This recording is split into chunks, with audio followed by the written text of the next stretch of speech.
analyst desk. Thank you, Freak. And looking at that game, I do want to continue the conversation that Jat and Freak were having there about the mid lane picks here from Enemy, because with the Rumble, the Gragas, and the, what am I missing? And the Corki, there you go, was telegraphed that it would most likely be an AD mid laner. So Nidalee was their choice. Right. So the thing is, there's a lot of diversity in AD mid laners, right? Varus and Jace really popular right now. Maybe they could use a long-range poke champion, but it's Xiao. So Yasuo is probably the most likely. Now, there was a really interesting discussion on Twitter. Skara, Link, and Froggen were talking about the matchup as well. And Skara was at first, talking about how, yeah, he's picking Nidalee into Yasuo. That's scary. But Link apparently does the AD runes, 3 levels into heal first, build a rush of Sheen, and apparently really punish Yasuo extremely hard. Inox obviously did not go that route. Also, the mid lane was really turned by the early skirmish where about 6 people showed up to mid lane and they didn't quite hit enough skill shots or any skill shots to kill Xiao. That could have been a completely different story. Yeah, even outside of just the lane matchup, they weren't really playing around the Nidalee after they had locked it in. They weren't poking before fights. They were just flat out playing into the hands of TIP, who were hard engaging on them. Righteous Glory, Nautilus Ult, Gragas, get in there and start these fights. Even throwing down Rumble ultimates half the time. That was pretty much Impact after getting camped. His contribution was like, Rumble ulti, hopefully this starts the fight. Yeah, I mean, back to that Nidalee point, this is a Luden's Echo Nidalee. Yeah. You just one of them. You run out of mana. One or two in your setup for the fight. If you hit like a backline target, yeah. And so what happened here was that Xiao catapulted ahead in farm, and we saw a tremendous amount of pressure put on these side lanes. So what I actually want to look at is that TIP seems to be falling into a pattern here. We had the 2 LeBlanc games from Xiao getting ahead early, moving to the side lanes, applying pressure. Same thing here in Yasuo. Is this the strategy? Is this the winning formula for Team Impulse?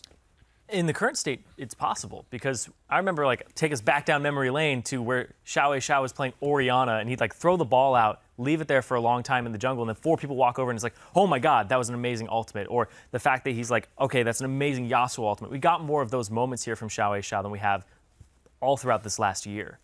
So I think this is a winning formula for them in terms of he's on comfortable champions for him and champions that play into his style of at least blowing people up instead of poking. Because yesterday his Varus I don't think was very good. I would say it is a formula. I don't know if it's a winning formula because if we're going back down history too, remember Xiao split pushing versus Bjergsen, getting 1v1. Yeah. So there are answers, to this split pushing Yasuo that he loves. When he gets ahead, it looks great. He goes for these 1v2, 1v3. He's going to take on all challengers. Those plays are always really entertaining to watch.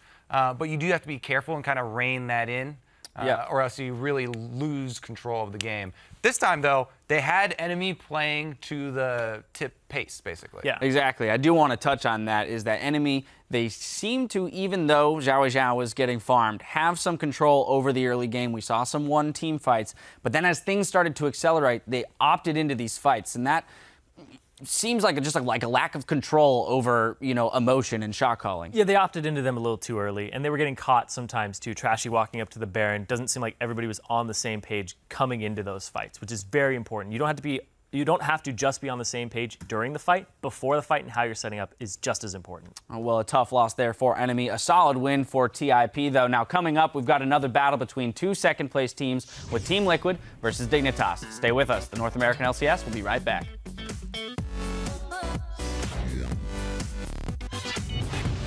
Remember, guys, what do we fight for? No, 2-0, right? We're playing for the 2-0. We're playing for the 2-0. A better tomorrow. I fight for a better tomorrow. For a better tomorrow. I said better tomorrow. The javelin hits, and in comes Flares, charging with the ulti. A second kill picked up. Enemy winning the fight so far, but Rush with a great explosive cast. Knockups come in. Where will the fight start? Body drop's gonna be the first kill. This one. Fear comes in towards Rush and a Xiao. Whoa! Gets the last breath in time. Nice. Can we keep going? I got knowledge. Nice. Push mid. Nice. Bye. Okay. I'll take Kalista. Bye. Let's go bye. Ulti Kalista. Coming. Ulti. Okay, nice. Heckram. Okay. Yeah, game in. And how well can the team kite? Otter is alive. 2 kills already, but here comes Apollo with a vengeance, trying to get the kill on the opposing AD carry. Sole possession of 6th place. Congratulations to Team Impulse.